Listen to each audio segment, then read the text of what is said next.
Instead of helping customers find that perfect Halloween costume, Joe Ritchie spent the day fixing the back door after a thief treated himself to a safe full of cash. Just to know that somebody out there didn't work for it, didn't, just took the easy route and, took from somebody else.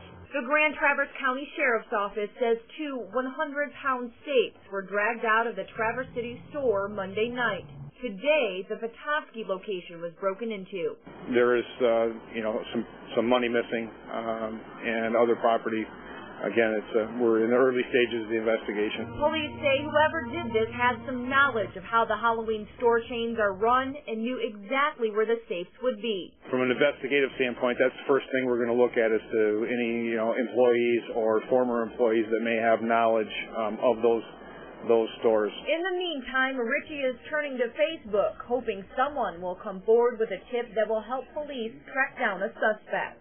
It spreads so fast on social media like that. I mean, once one person hears about it and they spread it to their friends and so on and so on.